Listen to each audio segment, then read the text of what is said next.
I can explain. Hello there, everyone. Welcome back to the channel. Today, we are going to be doing my first impressions of The Legend of Zelda Tears of the Kingdom. Now, before we get into it, I will say this video will not contain story spoilers. I will be talking a little bit about stuff that leaks involving gameplay, so there will be some gameplay spoilers in terms of how big the game is, in terms of certain quests, not like how you do the quest, but just like kind of just referencing them and talking about them in general. So keep that in mind. If you don't want any spoilers at all, click off this video, but if you just are worried about story spoilers, you are safe here. Yeah. So I've had this game for almost 3 days now. I was waiting to do a video until I made some, significant progress in it. I think I have about 20 hours played at this point, and I've only done one dungeon. And I've only done 30 shrines. This game is absolutely massive. So, I did this with Pokemon and Xenoblade and even Bayonetta, where I kind of gave my first impressions before the game came out, before reviews came out. So, you can get the opinion of someone who's not being, I don't have to, I'm not on Nintendo's good boy list anymore. So I don't care if they come after me or if they hate me. But, with that said, I am very happy to say that Tears of the Kingdom is absolutely incredible. So, I can't show footage of my own footage, obviously, because they'll take the video down. So I'll be putting up trailer footage. Nintendo, this is your own footage. You can't take me down for this. This game is, I've joked in the past in videos, if Breath of the Wild is a 10, what is this gonna be? A 12 out of 10? I think it's a 12 out of 10, guys. This game is delivering on pretty much everything I could have wanted from a sequel to Breath of the Wild. There are a couple issues, and I've talked about those on my podcast that will be posted this morning when you're watching this, because I'm recording this Thursday night.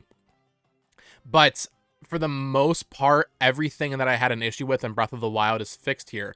So let's just start off with a tiny bit of story stuff. I'm not going to spoil it, like I said, but I just want to say the opening to this game is probably the strongest opening to any Zelda game. It's so good. It's so exciting. The intrigue is there immediately, and it just gets you perfectly set up for the world and what's going on. So the opening of the story in this game is absolutely incredible. I cannot wait to see people's reactions to it. It's very, very good. And then the next thing is, we just go on the gameplay for the next 15 minutes here. It is Breath of the Wild on steroids. If you like Breath of the Wild, there is no doubt that you will like this game.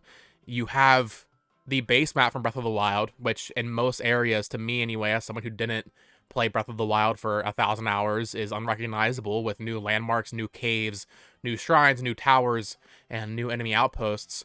So you have the base map there, but you also have the Sky Islands. And final warning, again, with gameplay spoilers and game size spoilers, you also have the underground. Now, like I said, I'm like 20 hours in. I've barely even touched the underground in this game. I went down there once, and I was like, oh, I'm not ready for this. Because it's completely dark, and you have to use the light bloom arrows, and I was getting a little scared, All the enemies down there are covered in malice. So I think that's supposed to be, like, technically a later game area. You can go down there if you choose to, but I was just like, I'm just going to wait. I'm going to focus on the base map and the Sky Islands and the dungeons for now, and that's what I've been doing. So 20 hours in, yeah, I've only done the, we'll just say the Rito dungeon, right, as we saw in the trailers with Tulin. And I have to say, guys, the lead up to that dungeon is...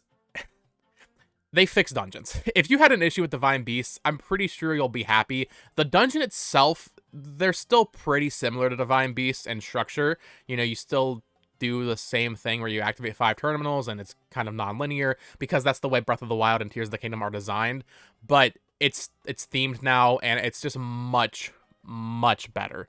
So if you were really disappointed with Divine Beasts and that they all look the same and that kind of thing, you should be pretty happy with this. But what actually really surprised me, and I'm close to getting to the Zora themed dungeon, I assume it's just the water temple, right? What's really surprising me is the lead up to these dungeons is honestly even better than the dungeons themselves. For the Rito dungeon, for example, it's like this 30-minute to an hour long just Sky Island platforming section where you're using Ascend and you're having Tulin help you, and you're fighting enemies along the way. There's some mini bosses along the way that are optional, of course, but just that journey there, it's that feeling you get when you play a Souls game, when you like look back and you're like, oh, I came from down there 30 minutes ago. It's like that. you're traversing all these sky islands, and then eventually you end up getting to the temple or the dungeon, and then that's a whole dungeon in of itself. And the same thing with the Zora that I'm working on right now. You know, they have all these like riddles you have to do, and it's just this really long kind of main story quest just to even get to the dungeon. And you know, you get to really get to know the characters and get their story and what's happening to them now that this has all happened to Hyrule. Obviously, everything coming up. So the lead up to dungeons and the dungeons themselves in this game are very good. I'm not going to say the dungeons are like traditional Zelda games. That's not the case, but they're still much, much better than the Divine Beasts were. So those are great. Let's talk about shrines. I've done 30 so far. There's over 150, and I have 20 hours played. I feel like I haven't even scratched the surface. It's getting to the point. That's the one thing with this game. It is overwhelming how much there is. To the point where I'm like, it's like actually overwhelming to the point where like I'm kind of like, God, stop throwing stuff at me. This is a good thing. This is a good thing. And I wouldn't be thinking that if I wasn't trying to get tutorials and stuff ready for you guys for next week. But there's so much, dude. I mean, it's at the point now where I was playing in bed last night and I saw a shrine and I was like, well, I guess I'm just going to activate it and I'll teleport back here later because I was already doing something else. I didn't want to get too distracted. And that was the beauty of Breath of the Wild, just getting distracted every let's say, 10 minutes. In this game, you're getting distracted every 2 minutes. There's something everywhere, you know, be it a shrine or a cave. And the caves in this game are really way more than I expected, not just in quantity, which we know from the leaks. I won't say how many there are, but in terms of how much there is within each cave. You know, there's a little check mark you get for completing the cave for finding a certain item or something, right? They're usually not deep. They're not going to take you 30 minutes, but they'll take you 5 to 10 minutes per cave. That's about the length of a shrine. And there's more caves than shrines, I'll tell you that much. So that right there, it's just this moment-to-moment gameplay that just seems to never end. Be it the caves, be it the shrines, be it the Koroks. But yeah, let's talk about the shrines really quick. Like I said, I've done 30 of them. They're much better in this game in terms of design, in terms of actual intuitive puzzle, you know, design, let's say.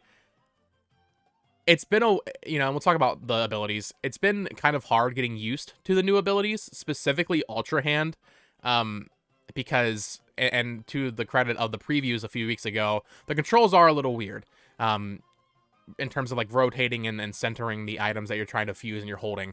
So that gets a little weird, but so far, most of the dungeons I've done, most of the shrines I've done, have been very explicitly like, this is just an Ultra Hand showcase. Do what you can with Ultra Hand to get to the end. And maybe I'm just not creative enough, but it does feel almost a little bit more limited in terms of what the answer is than a game like Breath of the Wild. Maybe, and you know, once the game comes out and I see other people doing what they're doing with these new abilities, I'm sure I won't think that way. But right now, just having no one else talking about this game with me, and maybe me just being not creative enough, the puzzles seem a little bit more focused because of that. If there's the end of the shrine on one end of the map, and then the start of the shrine's on the other end of the map, and there's a bird and a rocket, and you have to use them with Ultra Hand, I'm sure there are other ways to get over there, but it's not quite like in Breath of the Wild, where if there's a shrine where there's a ball and you need to get the ball into the hole to activate the door, you can't just use stasis on the ball and you know, just hit it, you know. It's not quite that simple. So the puzzle design in this game is really interesting. I think the shrines are better, though. They're more varied. They're usually, at least for me, a little bit harder, and, you know, it gives me that aha moment when I figure it out a little bit more than Breath of the Wild did. But I do wonder about the actual different options to complete them compared to Breath of the Wild. So if that was something you loved about Breath of the Wild, it's probably still there. I'm probably just stupid, to be completely honest. But there are definitely times where the puzzle solving seems a little bit more limited. But to a lot of people, that might be a good thing. The puzzle design is more focused in these shrines, almost more akin to like a regular Zelda puzzle, which I think for me is actually working quite a bit. So shrines are awesome, caves are awesome, and then yeah, let's talk about Ultra Hand. I have 20 hours played. I feel like I still haven't gotten used to these new abilities, you know? Ultra Hand I already kind of covered. It's weird to control, but also when I'm just exploring Hyrule, and I haven't gotten the ability that lets you save blueprints yet, but when you're just exploring Hyrule, I'm not making cars. I'm not doing this stuff. because there is so much there, and maybe once I have the blueprints, it'll be better. Maybe once I'm later in the game, it'll be better. But there's no real reason to right now, because why would I spend 5 minutes making a car or a flying machine just to, end up getting off of it and leaving it to do a cave or a shrine, So that's been interesting. But also just, there's a lot of puzzles where it's like, oh, I need help me get to my friend, and it's a Korok puzzle, and there's the Korok with a big backpack. And they'll be like, and you can see the materials near you to like put them on the cart and then roll them over or whatever. But usually it's close enough. To be honest, I've just been grabbing the Korok and just walking with them. So that's on me. That's just me not feeling like dealing with Ultra Hand sometimes. So I don't know. I enjoy Ultra Hand a lot in the context of the puzzles and dungeons and, within those, closed spaces. But in terms of the open world, I haven't been using it that much. I'm going to be completely honest. As for the other abilities, Fuse is awesome. Fuse, it does slow down gameplay a little bit, especially when you are using an arrow or something and you have to scroll through your list of 1,000,000 inventory. So Fuse, it definitely slows down combat, but it's a lot of fun seeing what you can and can't do. Or, well, it's not that you can't do anything. You can do whatever you want with Fuse, basically. If you want to put a fish on your arrow, you can. I don't know why you would do that. But yeah, it's a lot of fun. It adds variety for gameplay. It fixes the balancing issue I think Breath of the Wild had with the elemental arrows, because those, you just have those at all times now. You just have to make them as you go. And then bomb flowers are actually pretty hard to find outside of caves, so I haven't had too many of those yet, whereas in Breath of the Wild, you could just spam bomb arrows on the bosses. So in terms of balancing everything, I think it works really good. So I'm a big fan of Fuse. Ascend is something I've been just trying to get used to as well, in terms of just like my brain working that way, when I see I have to like stop myself now when I'm doing a shrine. I'm like, okay, where could I potentially use Ascend? Because that's not how I think when I play Breath of the Wild, obviously. So if I see like a ledge or something, I'm like, okay, that means that I'm using Ascend in this dungeon. Or even in the overworld, they'll have like these parts of the cliffs now where you're obviously meant to use Ascend if you choose to. So getting used to using Ascend has definitely been a little weird, but I'm getting there with that. And then for Recall's really cool too, because there was a specific shrine that I did where I had to put a ball with Ultra Hand into like this cup, and the cup was moving around.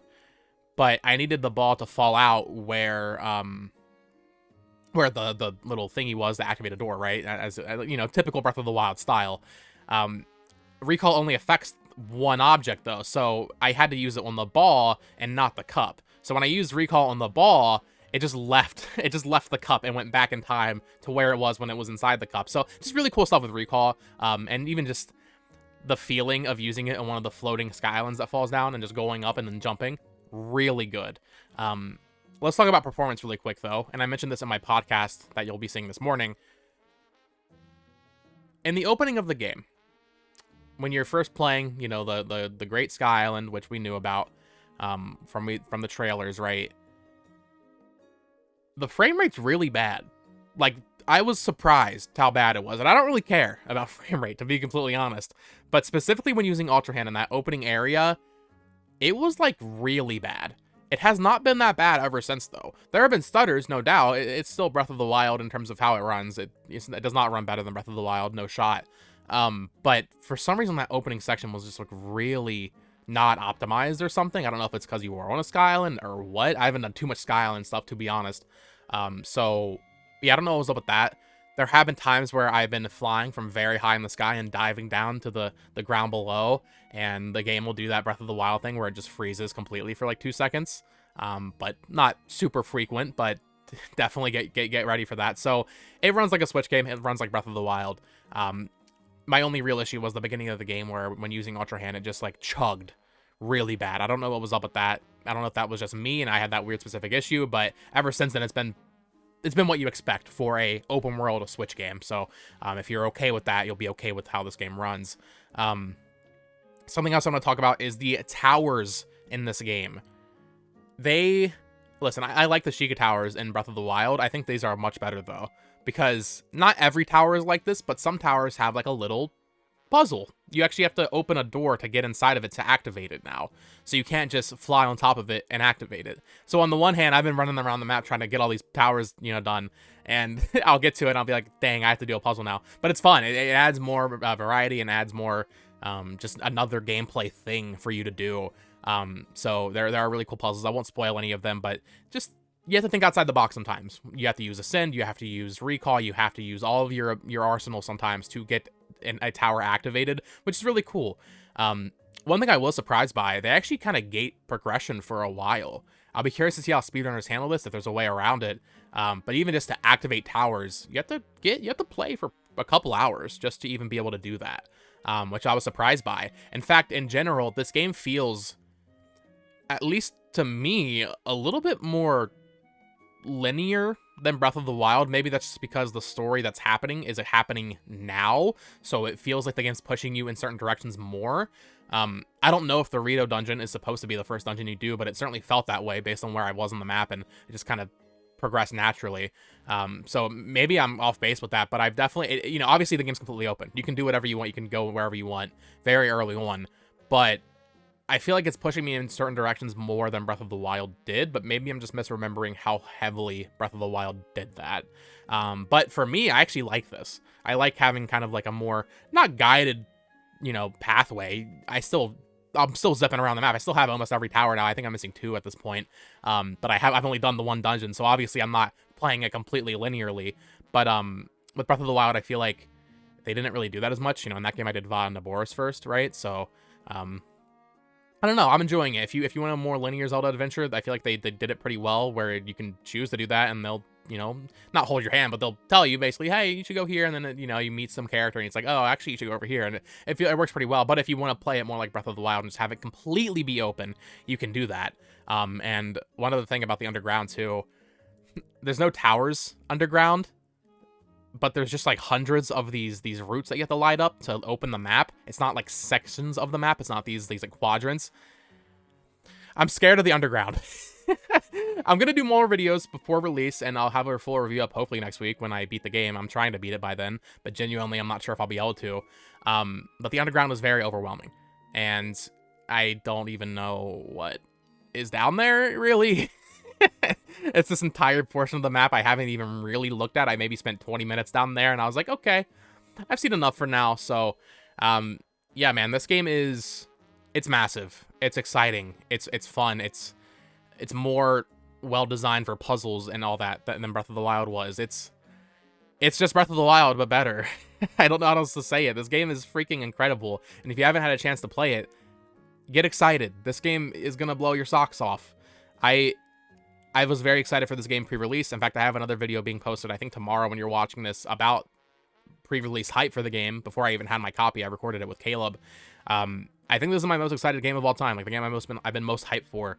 And so far, it's delivering. So, if that tells you anything, if you're a fan of Breath of the Wild, if you're a big fan of Zelda, you should be excited for this game. So, I'm going to end it there. I'm going to go play more of the game, and I'm going to be working to get a lot of videos ready for launch. I will not be spoiling anything in the title or thumbnails. You don't have to worry about that. If I'm going to spoil or talk about something in a video, I will say it verbally before I get into it.